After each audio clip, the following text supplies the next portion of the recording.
What's up, everyone? Thomas here with For Real Movie News and Reviews, and we have made it to the end of yet another film festival. Tribeca 2021 has come to an end, and I have brought some familiar faces on so that we can discuss the festival and some of our favorite selections that played there. One of those familiar faces is my good friend Taylor Baker from Drink in the Movies down in Seattle. Thanks for having me back on to talk about a festival that I think we all will grimace at. Just like this. And the other familiar face is another good friend of mine from up in Vancouver, BC. It's Matt Simpson with Awesome Friday. Morning. Thank you for having me on again. Yeah, absolutely, guys.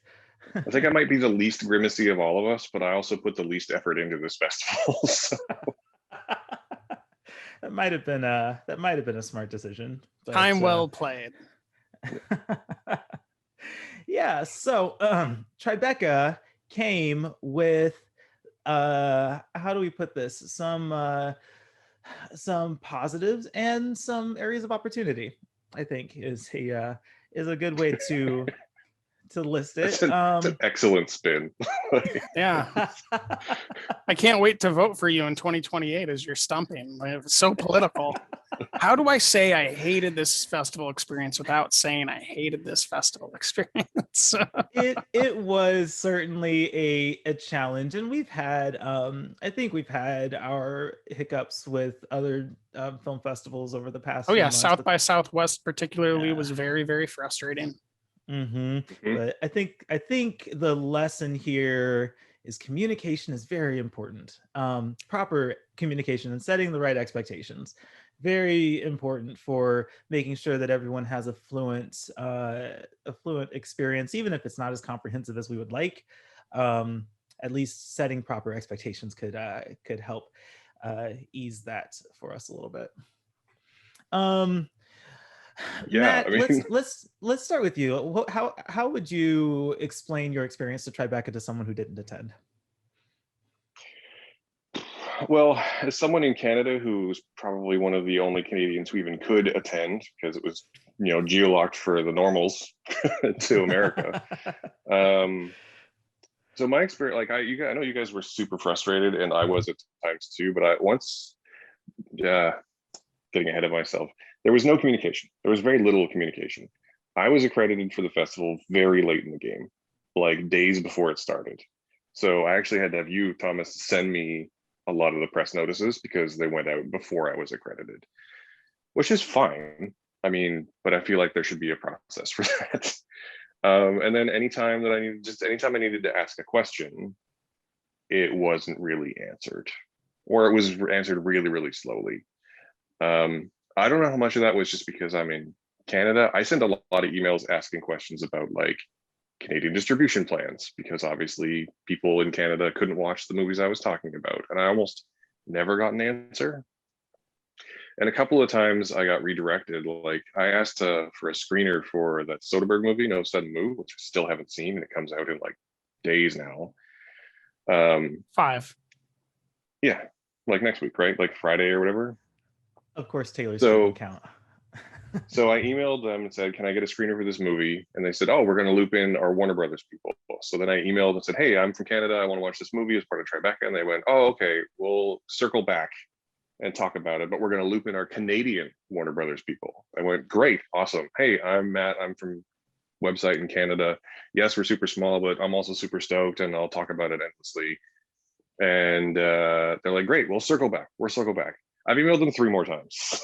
Like I emailed them again yesterday just to be like, okay, the movie's coming out. I would love to watch your movie and talk about it. I will rent it if I have to. I didn't say that part, but well, you can't rent it. It's on HBO Max. So in Canada, the ones that are going direct to HBO Max are premium rentals. That sucks, dude.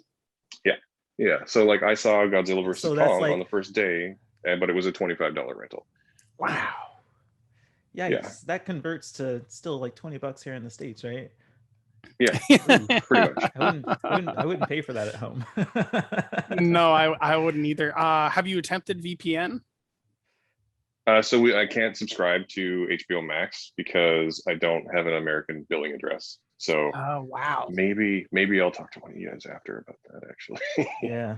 But my credit card billing address is in Canada, so like I need to get I need to work out some form of payment or ask you for one of your passwords, basically.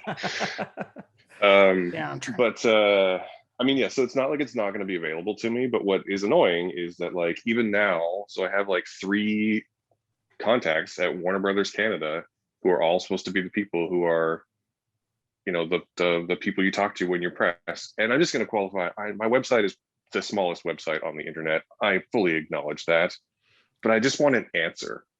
If the answer is no, that's fine. I just need them to say like, no, man, you're too small. And I'll be like, cool, I'll rent it and talk about it. Right? Then I'd be fine with it. But it's just the fact that I feel ignored is the frustrating part. And I think, interestingly though, that ultimately led to me having a bit of a better experience with Tribeca than maybe you guys, because once I sort of got to the point where I'm like, they're just not going to talk to me, I just watched the movies in the Tribeca app and talked and wrote about them and moved on.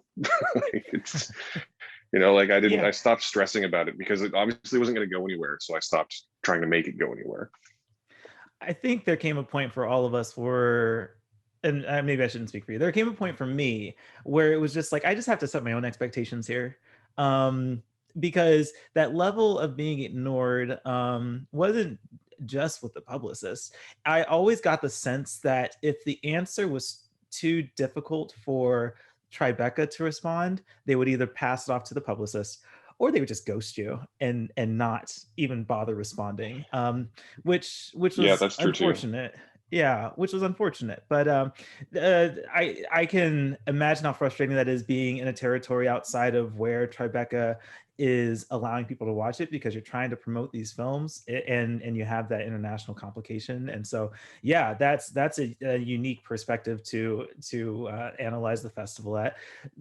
Taylor, how did you feel about the festival here in the States? Well, I at no point thought that they were going to give us No Sudden Move, because they clearly pulled it from the list in an email to us, Thomas. I was just incredibly frustrated. They told us we were accredited very late. They didn't tell us the limited filming options until like maybe 2 days before the festival started. Then they changed twice during the festival the availability of titles that they'd originally told us we could watch and for how long we'd have for viewing windows. So when Matt's saying, I just watch things in the app, yeah, I was planning on doing that too. And then they changed what I could watch in the app and for how long. Yeah. So that made me insanely just like angry, because it's like, we're spending time watching these films. We're scheduling our lives to watch these and talk about them on your behalf as a festival. We're going to quite a bit of effort. And to not meet us halfway or say, we're pulling these, here's why, here's the publicists, if you want to get in touch with them. Instead, it's always, why don't you go figure out who the publicist is that you need to talk to on our website? And here's all the movies that we're pulling. And the different answers that we would each get in emails regarding certain titles that I don't think we should talk about on the record, at least for now, was very frustrating. I know, especially for Thomas. So yeah, I'd say it was all in all very reminiscent of a shit show. Yeah, it was a very frustrating experience. Speaking about like stuff going missing, like the second time they pulled stuff from the availability from the library, by that point I was like, all right, whatever. Because like at that point, like I say, I hadn't like checked out, but I definitely checked out of expecting anything to go my way. Yeah. You know, like, but your way is and also like every single press member's way. Yeah, but it was for the whole festival. It wasn't just like, oh, right. Well, first of all, I mean, honestly, Matt, you didn't miss a whole lot being accepted so late. And maybe that's why. I mean, I don't know. I wish I could peek behind the curtain and figure out, because if I had some understanding of what was happening behind the scenes, maybe I could be a little more forgiving. But again, there was no communication, so we didn't know what was going on. And I don't think you missed a whole lot by being accepted so late, because we didn't get any communication at all, except from publicists, until 2 days before the festival. And most of the publicists said a word that you're familiar with: we'll circle back. We'll circle back. Oh God, yeah, frustrating. Yep. And then that. What's interesting to me though is that if I got accredited, because I literally did get accredited 2 days before festival start, so if all the publicist emails went out 2 days before a festival start, like how did I miss them? Like why did they need you to send them to Well, me? so the publicist, sorry, the publicist emails went out before, but the official instructions on how to even sign up for an account to log into Tribeca came out 2 days before. So we didn't have Yeah. any way of like previewing what movies we would have access to. There was no instructions on what the platform was. Which makes it really hard, like as an editor, to create assignments and plans Mhm. because you don't know what your team can even fucking cover. Yeah. Right. Yeah, it's But- easier for me because it's just me, but yeah, that must Yeah. be super frustrating if you're trying to actually schedule people. Yeah, absolutely. But like I was saying, the changes happened throughout the festival. It's not like we had an expectation and then right before the festival started, something changed and then that was the new standard for the festival. Like throughout the festival, there were changes. As Yeah. Taylor mentioned, they pulled movies and some of the movies, they even said, oh, this movie that was on the platform, we had to take it off 2 days ago. And so it's like we didn't even have, if you didn't see that movie, Settlers. you were told was Settlers one of them? I think yeah, it was never even put on the platform. Yeah, I didn't get to see it. No, I was going to talk about that movie. Great. That's fine. That's fine because I didn't get to see it. Shoot.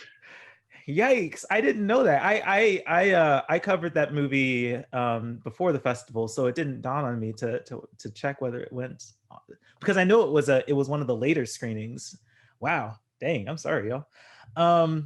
That was one of my favorite at the festival. But yeah, so there were movies that were pulled that if you didn't watch it, well, it was too late. They already took it offline. And then there was the stipulation that press would be able to watch these films through the 25th, which magically and unannounced changed to the 23rd, which then ended up meaning like the 23rd morning. So if you it meant as soon as 11:59 on the 22nd. On the 22nd. So passed, so it was you over. You didn't even have the 23rd to watch anything. Like what? How did so they didn't remove 2 days, they removed 3 days. They removed because 3 days. originally it was the end of the 25th. So you were going to be able to watch all of the 25th. So they didn't remove 2, they removed 3 days. But you know what also bothered me is the fact that, so I couldn't tell the difference between the public access, the people who are paying for these films and just attending the festival by paying, and the press and industry library. Nobody would clear that up for me. Apparently it's the same thing. Oh, the press and industry library had less films available. That was the difference. Yeah, I mean, I get that was the difference, but it was the same platform. And Yeah. I just could not wrap my mind around well, I couldn't wrap my mind around the fact that they would take the film offline for press, but was still available to pay and watch online. The one that I'm thinking of is We Need to Do Something. Or Settlers. That was one. Or Settlers. I guess that's true. I didn't know the situation with Settlers, but I was looking forward to We Need to Do Something. And that got pulled from the press and industry library before. That was one of the ones that got pulled with like no announcement too. It just disappeared. With no announcement, it was in my to watch list, and then I went to watch it and it just wasn't there anymore. But you could pay for it if you pay $15. Or I guess you couldn't have because it had to be a part of the press and industry library. But here in the States, you could pay for it and still watch it online, which completely goes against the one argument that made sense to me on why these things are being pulled, which is that the platform, like with No Sudden Move, where the platform might not be secure enough. Might not be secure enough. Okay, I guess I can understand that, but you can still pay for it and watch it online. Why would you take the movie away from press when it's still online on the same platform? I didn't get that. And so that just kind of makes me question everything about how this was done. It makes South by Southwest look really good. I will give Tribeca credit for that. Like before Tribeca, South by Southwest was a shit show, but now it's like, all right, South by Southwest. Okay. You at least tried. You at least tried. You kept your films available-ish, and everybody could watch them-ish. And, you know, that's more than Tribeca can say. Yeah. I mean, the interesting thing to me, because I've never seen this happen, is that we all obviously stuck with it. Like, I obviously checked out of any expectations and I only watched 10 or 11 films. Like I watched because I was just like, this is not gonna do anything for me. But like that, several people surrendered their credentials. They just said, I'm not gonna do this anymore. Like at least three or four people that I'm acquainted with were just like, fuck it. Like I can't deal with this. I got better things to do than put up with this bullshit. And like I don't think I would at any point have like they had to work pretty hard to get me to do that just because like I was already treating it so casually. But like I totally get it. Like how do you, because at one point I emailed them and I said, look, I'm in a different territory. I can't pay for these movies. Like off the record, why do you keep pulling them? Like there's movies I want to see. Why do you keep pulling them? Nothing. No answer. And like maybe I shouldn't expect an answer to that question. But like I just like any amount of communication would have made me feel better about it. Matt, let me set something straight for you. If you sent an email to Tribeca, the fact that you had an expectation that they would reply to begin with is the problem. Well, the interesting thing is that they mostly did reply to me when I asked them questions. How long of a turnaround? A day, usually a day. Okay. Normally it was 2 days for me. Interesting. I'm pretty sure they may have responded to one thing of mine because I just stopped expecting. Anytime I got an email from Tribeca Credentials, I just got this level of dread.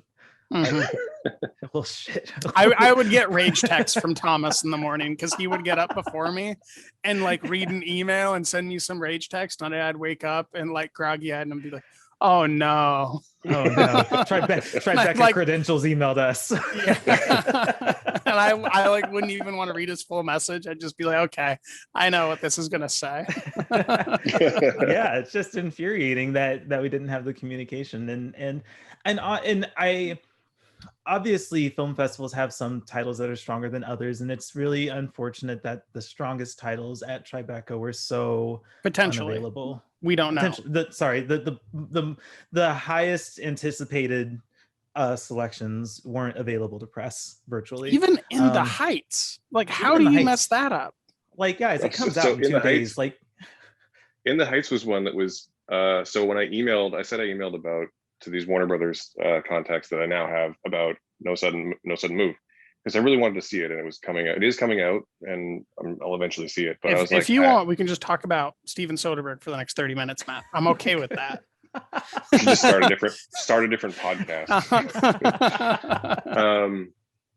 But the other half of that email was I asked about In the Heights as well, because it's also a Warner Brothers title. Yep.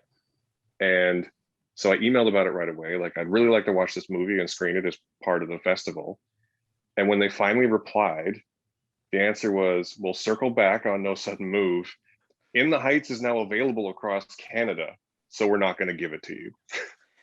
It was interesting because they emailed me back on the day it released. The day that it released, right? Like I can understand In the Heights not being a part of the virtual experience because it did go. It doesn't wide. make sense. It was free on HBO Max in America. Right. It doesn't make sense. It doesn't make sense. There's no logic for that. Well, see, but the thing is that why wouldn't you give access to press? Like there were screeners everywhere for In the Heights. They gave Regal and AMC early screening access to the film. So it's not I know people that are filthy casuals that went and saw it, 3 weeks early. Yeah, absolutely. So it's not like this screener was so locked down that you couldn't grace press with the screener for a day on the platform. So it does blow my mind that even that In the Heights was a struggle. I didn't even bother. I was like, you know what? This. The other thing that I found it just a little bit funny when they're like, because their email very distinctly said, In the Heights is now open in theaters across Canada. And like in my mind, like I know it was also a premium rental, but it took like a lot of willpower for me not to reply back and be like, theaters aren't open here. Like they're not open here. They open on the 15th. We know that now, but I found that out today. Right. As of right now, I can't do that. Mm-hmm. Yeah. So that's frustrating. There was a lot of frustration to be had with Tribeca, and I don't know what the in-person experience of Tribeca is like. If I was to kind of muse over what may have happened, I think that they may have focused so much on getting the in-person experience right, since they were kind of taking on that headline of being the first national film festival in the States to focus primarily on in-person screenings. So I think that they spent so much time doing that the virtual experience probably fell by the wayside. And I haven't heard feedback about the in-person experience, but that means that I didn't hear bad things about it. so so that would be my guess. And I wish it would be nice for us press to have gotten a little more insight as to what went wrong so that I can feel a little more forgiving. But at this point, we have this podcast where we have now, rage talked for almost half an hour about how poorly it went. And it's unfortunate. We want to promote the festival. We want to promote these films. And I'm really hoping that because I know we're not the only ones ranting about it. And like you said, Matt, people surrendered their credentials. And I'm really hoping that this feedback makes its way up, the ranks at Tribeca, and that they learn from this experience. Yeah. I mean, I just want them to, like I said before, any amount of communication will make me feel better about it. Even if the answers are no, like even if the answers are not the answers I want, at least I then have the answers. You have the answers, you can set new expectations, and you can proceed with the festival accordingly. So I agree with that. And I would have preferred more answers. I assumed ghosting me was their no. And that's entirely infuriating. So let's talk about good things at Tribeca. We didn't have access to some of the most anticipated films at Tribeca, but there were still some good titles that we came across and recommended to each other as the festival went on. Taylor, you want to tell us about one of your favorite films at Tribeca? Well, I could tell you about one of my favorite films at Tribeca, but then I'd be taking away you talking about it. And I'd rather have you talk about the one film that we both agree on. And I've already talked about Poser at the beginning. Matt, did you see Ultrasound? I didn't actually. All right. I missed the window. Then we will have a conversation about Ultrasound. Sure. I want to customize so that I did all really want to see it. Get talked about. I did really want to see it. It was on my list, and then by the time I went back to watch it, it was too late. Yeah, it's understandable. So Ultrasound is as I likened to you guys, sort of a twisty time, is incoherent, reality doesn't make too much sense. Narrative, if I was trying to explain the film language, it might be early David Cronenberg, and I don't mean like late 80s. I mean like his first 3 films, particularly his directorial debut, which I can't remember the name of, but it's very much like a kind of a psychedelic experience where you don't really understand exactly what's going on. And that's kind of exactly how you feel about Ultrasound the whole time. It's actually based on a independently published graphic novel written by Connor Stechschulte, and it has to do with the use of frequency to make people think that certain things are true when certain things may not be true. And I think it's a really good primer if it comes out in time, maybe for Guillermo del Toro's Nightmare Alley, which is going to be a sort of a similar, suggestion hypnotist type of a narrative. But it stars one of the primary actors from Mad Men. His name is Vincent Cartiser, and it's got Margaret Qualley's sister, Rainey Qualley, in it for a little bit. So there's kind of a familiar name in there. Both of them are famously daughters of Andy McDowell. But Ultrasound is, I think, one of the most interesting films I've seen out of many film festivals, and quite possibly one of the best directorial debuts of the festival. If I'm remembering correctly, this is his only film from Rob Schroeder. So I would highly recommend seeking that out once it becomes available. Yeah, I watched Ultrasound on your recommendation. Either I think it was either you or Beaumont. One of you guys recommended it, or maybe both of you did. But I was pleasantly surprised. I think that that's the kind of movie I seek out at film festivals. I think you Um, texted me, what the fuck? yeah, I did. I did. I got to the end of that like, and my brain was kind of mush, but I liked it. Hmm. And that's the kind of thing that I seek out at film festivals when it comes to these like midnight programming selections. Is I want mind bendy, I want time jumping, I want there to be some confusion that I have and a puzzle for me to put together. Yeah. Um, I mean, and famously, it was compared to early on to Shane Carruth's Primer, yes, yeah, and I can That's high see that. praise. That's very high praise. I but mean, also he's canceled or whatever. So is he? No. Is he now? I'm pretty sure. Yeah, Oh he. man. I would Google it. He's yeah, great Okay, fair artist, enough. terrible person. Yeah. Interesting. That's a shame. That is a shame. But Ultrasound is just, it was one of those movies where I started watching it and it the opening sequence is very bizarre. And then it jumps to a completely different thing, which is also bizarre.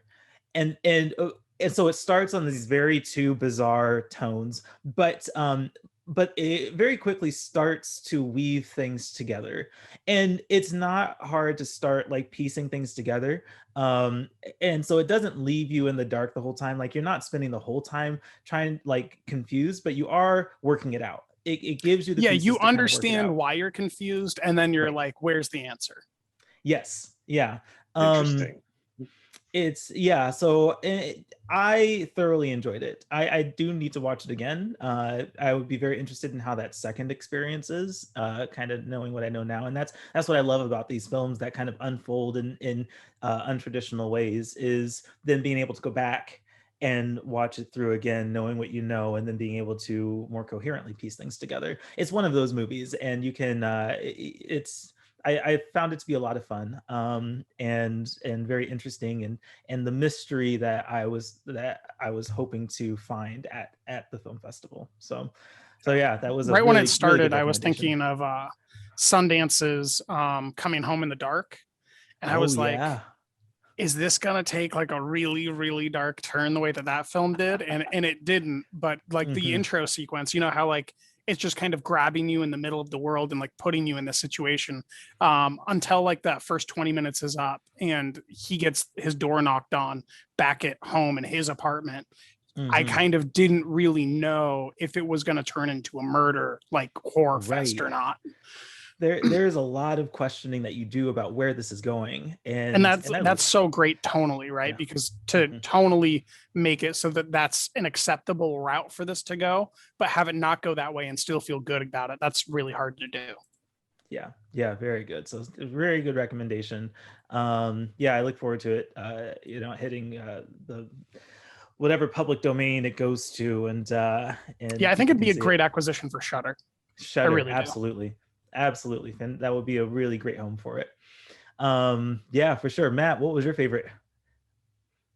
So I have three movies that I would say were my favorite. So I'm not going to talk about them in any particular order, but we might as well start with Poser because we Good. talked about it the first time Grand. through. And Excellent. I was really floored by this movie. Like I don't know what I expected, but it wasn't exactly that. You know what I mean? And for those, obviously, it's about a young woman who is trying to like break into the indie music scene in Columbus, Ohio, and she is like immediately she's a poser. She's a copycat. She's uh, maybe not insincere though, which is what I find really fascinating about the movie. Like she's posing from this really sincere, and it's hard to talk about this movie without like having to explain the entire plot. It's a really um, reverent copycat. Hmm. yeah, like it really, I found myself thinking about like at what point does copying become remixing, and what, if imitation is the sincerest form of flattery, like what is this girl's Right. And angle? especially for us, Like we're recording a podcast. That's what she was doing. yeah, And then what are we actually recording a podcast about? We're having a discussion about other people's art. Yeah, So 100%. there's a lot of crossover. Yeah, and there's just a lot of like interesting overlap between, and so I recently joined TikTok, and like, man, co- copying is a thing on TikTok. Yep. So like, it's really an interesting like micro commentary on just how we consume and media as well, which I just found super interesting, and also just really well performed by actors who I had basically never heard of. Yeah, Sylvie Mix. Sylvie Mix, super good. Bobby Kitten playing, I think, not even a fictionalized, well, obviously fictionalized, but just being herself. Yep. I don't know if you can really call, I know his name is Z Wolf, but Zed Wolf, because I'm Canadian. Not hard to tell his performance through the mask, but also like entirely appropriate in every scene. Like, Believable. and believable and super well scripted and super well put. Like, I was really impressed by this movie. I watched it on your recommendation, Taylor, and I'm super glad that I did, because it has a couple of my favorite moments, particularly the museum sequence where Sylvie is copying Bobby, and just the lead into that, and just like that's one of the stickiest ideas that have come out of the festival in any film, of this sense of copying someone beginning to influence the decisions that they're making. yeah, at what point when they stop being able to tell who's copying who, it's like, I mean, it's a pretty on the nose scene for the themes of the film, but also in a way that's in no way a complaint. It's such a well done scene. Yeah, I completely agree. Thomas, do you want to comment on the score?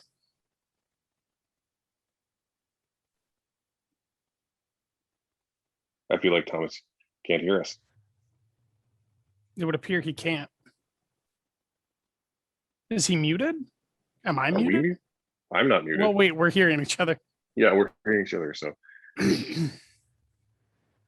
mean, it's a handsome smile. My headphones decided to disconnect, and so I'm trying to figure out how to connect them again. So I'm gonna let y'all talk for a minute while I figure out this technical difficulty going on.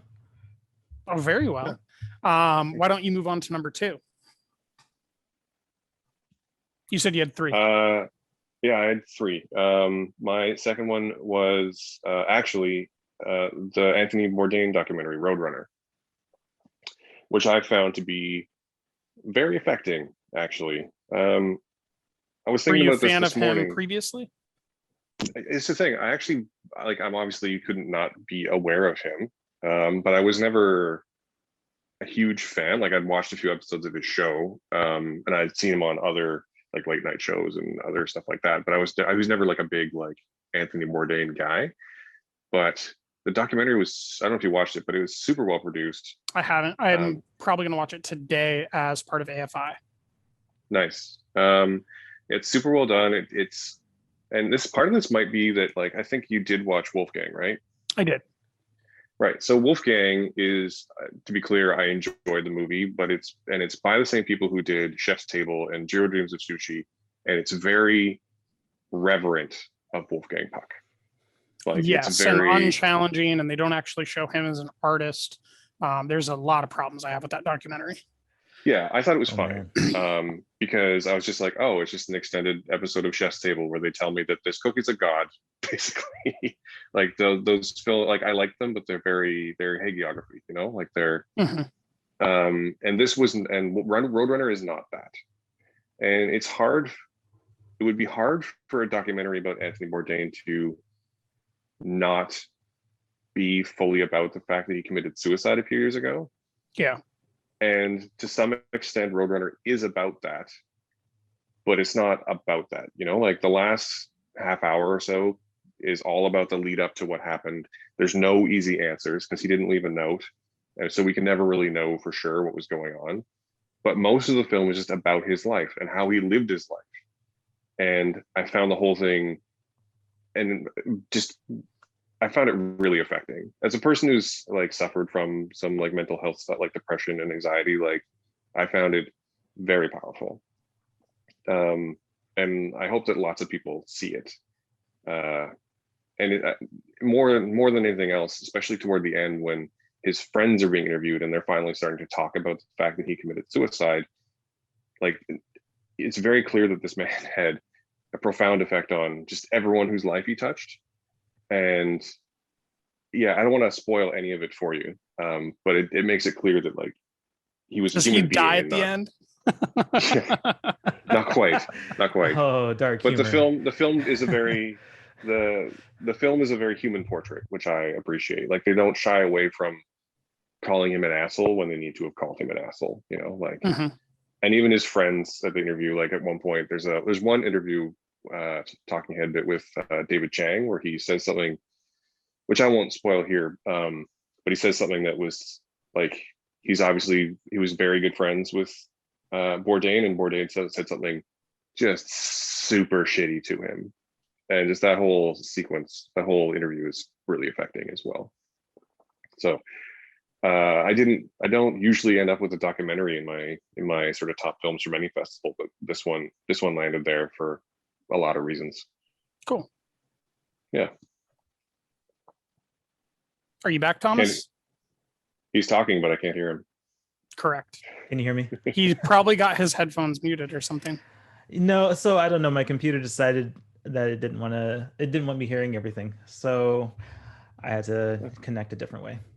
But I did not see Roadrunner, and I'm hearing what you're saying about it. I just don't have a whole lot of connection to Anthony Bourdain. That's who it's about, right? Neither do I. Yeah. Like Okay. that's the thing I think I really liked about it, is that I didn't like, obviously he was a big name and a big figure, and he committed suicide, he took his own life, which is a big deal. And like you can't not have heard about them, but I didn't have any particular connection to Anthony Bourdain going in. So I wouldn't use that as a prerequisite to see it, is what I'm trying to say. It's a really well done documentary about a really interesting person. Very cool. Okay, is it my turn to talk about one? No, we don't let the host talk on this show.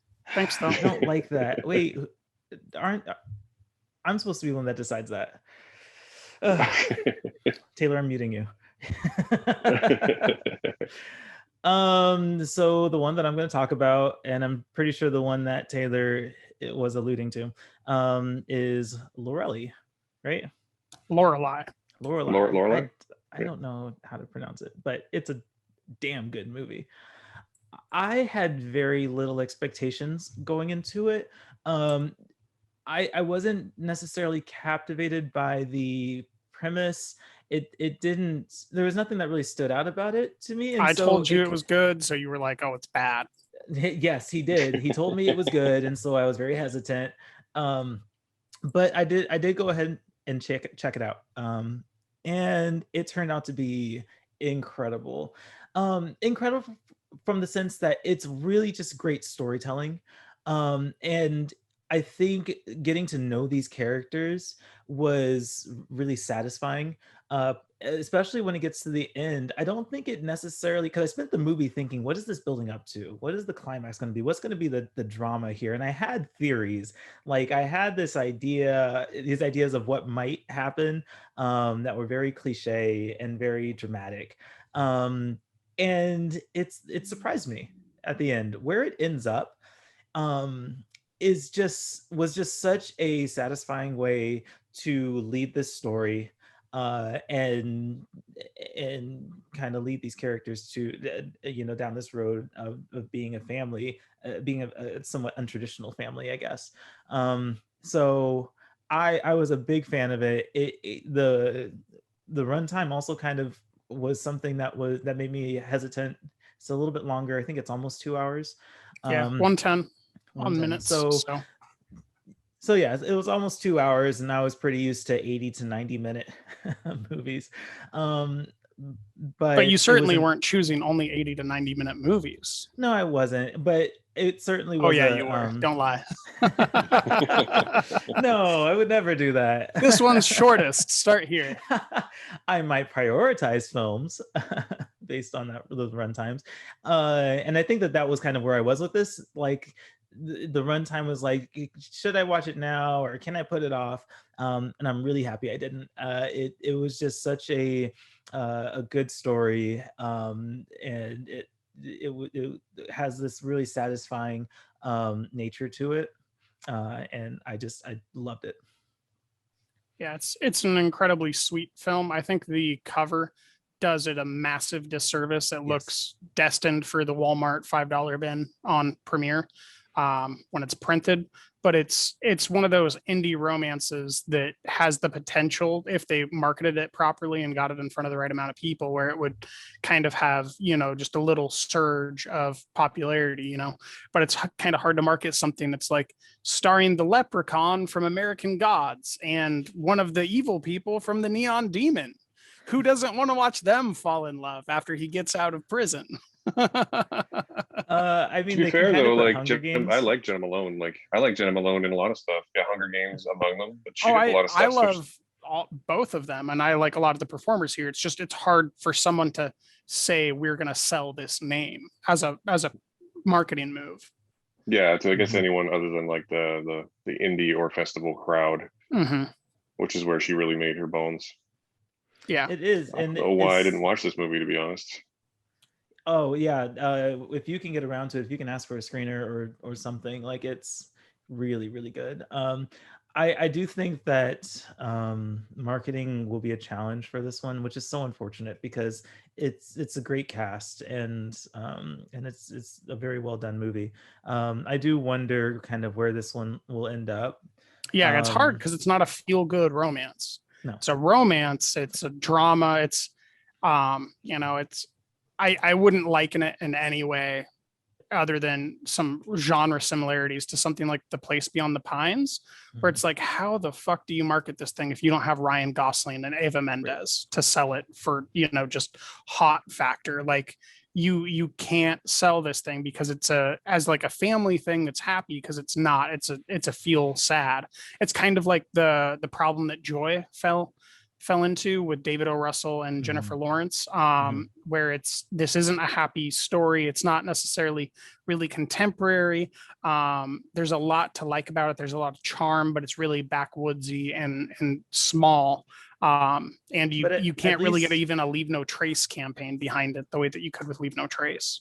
Right. I mean, Joy did have the benefit of Jennifer Lawrence. That was kind of name. Yeah, brand. but it's still really underperformed for all the David O. Russell films that they did together preceding that. Yeah. Well, and also that movie was also like they made the choice to market it based on what it wasn't as well. Like that's always a mistake. The trailers for that made it look like it was, zany and wild and hilarious, and it's funny. And if they would have marketed it as that, as what it actually is, it probably wouldn't have sold as many tickets. Yeah, exactly. Yeah, I think they would have preferred to have the disappointment of people who paid for it. So yeah, that's kind sorry. of What did you say about Mother? Oh, yeah, the same thing there. Mother was another one that people walked into that without knowing what they were actually getting into. But that's a movie that was impossible to market. Like it was. Yeah. There's no right choice for that one. Mother was buy one a that ticket. should have. You'll never forget it. Yeah, no, Mother was one that should have done the film festival circuit. Like, I don't know, where did it debut? I don't remember. Yeah, I'm not sure. I think it just went straight to theaters, man, because Aronofsky, I think, is coming off Black Swan at that time still. Maybe Noah came out in between then, but he's still riding a lot of goodwill. Mother would have benefited greatly from a like a TIFF debut or Venice or whatever. Like if it had gone to a film festival and then filtered its way down through the Oscar season. But anyway, the other thing about Lorelai is that it doesn't really have a traditional beginning, rising action, climax, falling action kind of thing. It's really very slice of life. And I think the things that I was expecting it to build up to are what the mainstream audiences would expect from it. And there might be some disappointment with that. That's exactly why I liked it. Every time I thought it was definitely going to zig now, it zagged. Yeah, it did. It was just so authentic in how it told this story and didn't feel contrived at all. Even though there's And tons of contrivances in it, right? It's like oh yeah. the mom is at work or she's disappeared or whatever, right when the daughter gets her period. Mhm. The woman who's counseling him, who's the priest or whatever, she actually ends up having been in prison herself. Like there's all these little contrivances to it, all the way down to the ice cream truck. Oh yeah. But it just feels so earnest that you can look past that, even though it's a very dark subject matter. There's an earnestness to it. Yeah, absolutely. So that is Maybe my I'll email the press people and be like, can I still watch this movie? yeah, no, I hope so. Like I think No. this is a good one to get as much press out as possible. It was very, And I very well imagine done. it'll have other film festivals that it's going to I, be at. So you could time your release of coverage to that too, Matt. yeah, I would Yeah, imagine and so. I have at least 3 other festivals coming up for the summer. So Mhm. yeah. For sure. Okay. Cool. Matt, go ahead. I know you guys talked about Roadrunner. I dipped out for a little bit, but was there another one? I think there was a third one you said that you wanted to talk about. Yeah, I friggin' loved The Novice. Did you guys watch The Novice? I did. It's number I 10 on my top 10. I did not get Nice. around to it, unfortunately. Yeah, I to be clear, of the 3 that I've talked about, I have no idea how I would rank them. Like I like them all for very different reasons. But I really loved The Novice. I really loved Isabel Furman's performance. I loved it being like a portrait of obsession. There's a lot of comparisons I've seen of it to a movie like Whiplash, which is A, totally deserved, and B, interesting because the director, Lauren Hadaway, worked in the sound department on Whiplash. Mhm. But I just thought it was incredibly well made, incredibly well performed. And I don't know where that movie's going to end up, but I hope lots of eyeballs are on it when it ends up there. Because it doesn't quite feel like the type of movie that's going to get a big theatrical run. It feels like something that's going to debut like maybe a short run and then like a streaming service. But I hope it lands on one of the big ones where people can actually watch it. Yeah, it's I've got a few problems with how she framed the film. I don't know if you remember, but there in Whiplash, there's like these blackout sessions where everything goes black, kind of faded, besides like J.K. Simmons behind Miles Teller, and he's just focusing, right? And she Yeah. directly lifts that same exact motif, but there's no clear indication of what's happening when she does that in The Novice, if it's actually true. There's a point in which she urinates herself on the floor, and there's no follow through of that having occurred into the next scene as they're walking down the hallway. There's tons of Oh no, breaks and like weird continuity stuff. it's I can't. I'm sure there is. So that one there is like in the next scene when they're in the hallway, the other girl does actually directly call out that she doesn't want to get that she smells like piss and doesn't want to get piss on her. Yeah, but like they're that acting like it's normal to do that. Like the logic of all these girls together, like if we were working out, Matt, and you fell off the thing that we were working out on and you urinated yourself, we That's wouldn't true. just walk down the hall afterwards, man. Like I would make sure you're okay and we would get you outside to the air. Like it did not make True. sense. There's a weird branching logic to it where like I get that you're trying to show someone be hard-headed, but the total lack of compassion and like interaction with other people doesn't make any sense. I understand why you'd want to make it look that way, but that totally removes the real world reality of like just how people behave when someone else is doing something. Yeah. So for Mhm. me, I can sort of see it both ways. Like in like a real world, like you and me working out, like definitely, yes, exactly that. But I have like I've read other stories and I've seen other, and there's the girl that I follow on TikTok who's like an Olympic weightlifter, and she's urinated herself multiple times in competition, and it's just a thing that happens to people who are pushing themselves to that degree. I agree that maybe there's not the context for that within the film as like a thing that can happen when you're pushing yourself to that extent. But I don't necessarily think it's completely unrealistic. Yeah, I guess Um, what I would say is if you're competing in the Olympian like sports and you do that while competing, sure, you could look the other way. But if you're just training and you urinate yourself, why wouldn't you immediately go change? Why does she finish the workout and walk out with all the other girls? That there's an incoherence to a lot of the stuff in the film that just doesn't quite make sense. I mean, I think for me, if there's a larger issue with the film is that I don't think it actually provides much context in the way as to like why she pushes herself so hard. Like it's just until the very end, and even then, it's an unsatisfactory reveal. Yeah, and it's very, but like I don't think that takes away from the performance or the filmmaking, very generally speaking. So I really liked it, and I hope that Isabel Fuhrman gets like a bunch of recognition for her performance. And it makes me excited to see whatever Lauren Hadaway does next. Because I also am willing to give it a bit of the benefit of the doubt because it is in part at least semi-autobiographical. Like Lauren Hadaway based it on her experiences rowing crew for university. So yeah, I hope lots of people see this movie, basically. Yeah. Really there's a lot of dramatic moments that I wish would have made more sense. Like the lightning storm and stuff. There's just, it doesn't quite click for me. But there's, a great performance, strong framing, clear sense of direction. That's why it's, my number 10. I should say it's not like I saw 11 movies and it's my number 10. I saw 47 movies and it's my number 10. So it's a compliment. Right. You saw 47. Jesus. Yeah, Taylor is crazy. I think he needs to get his sanity checked. I'm friends with both of you. So what do you think about that? I guess that's a good point. Yeah. Solid comeback there. Mm-hmm. I'm going to run through a few of the movies that stood out to me. I won't talk in depth I won't talk too much in depth about them. But I know I had seen I Carry You With Me at AFI last year, and that was one that stood out. I like that one a lot. 7 Days was also charming and was a little bit better than I expected. So that was kind of nice. I wish we had more time to talk about Do Not Hesitate, because I know me and Taylor have differing opinions on that one. Mm-hmm. But I personally liked it a lot. Settlers was another one that I really liked at the festival and wish that more people would have been able to see.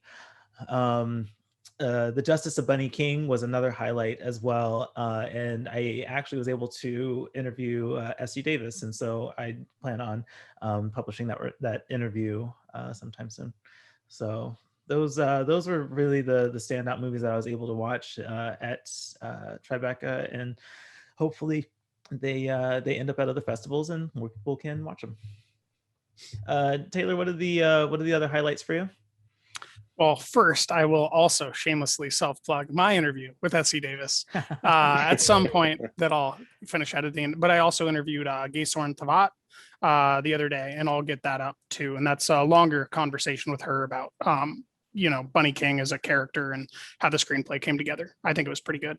But my number 1's Lorelei, number 2 is Poser, 3 is Ultrasound, 4 is Adam Leon's Italian Studies. I know that a lot of people didn't like it, but I think it really makes the viewer feel like they're in a fugue state.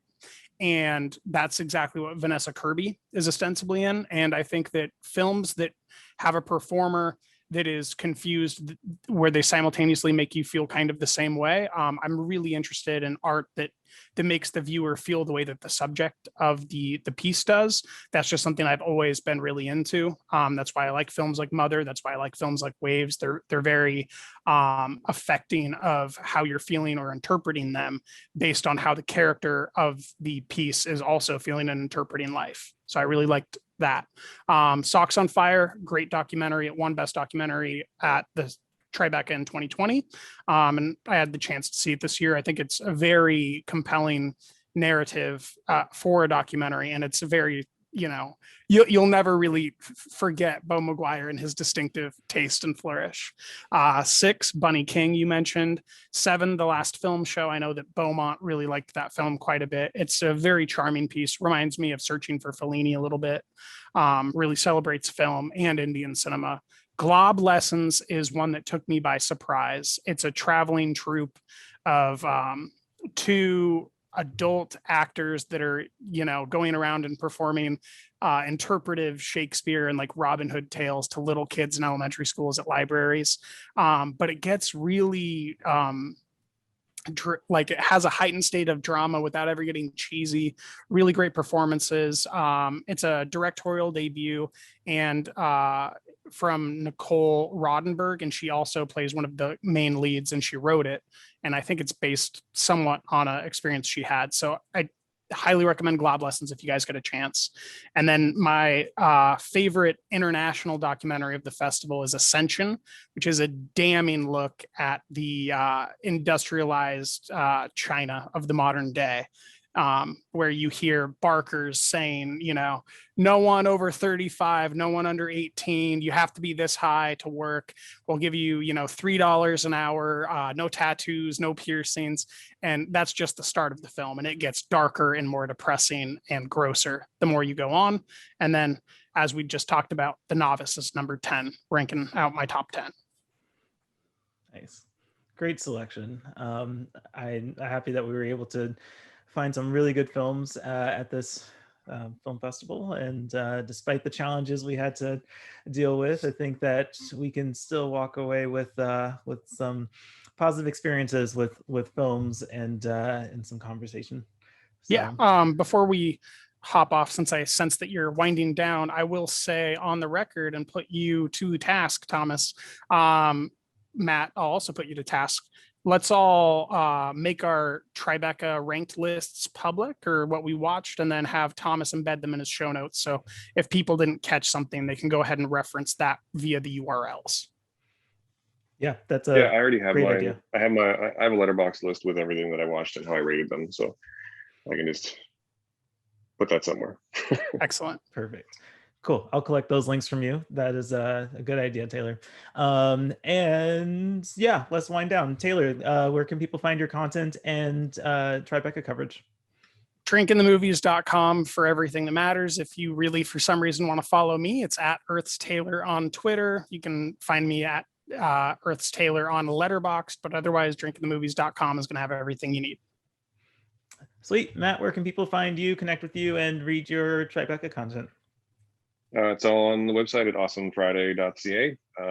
All the links to everything else. I recently changed my most of my social media handles, so just go to awesomefriday.ca because they're all different now, and they're all linked from there.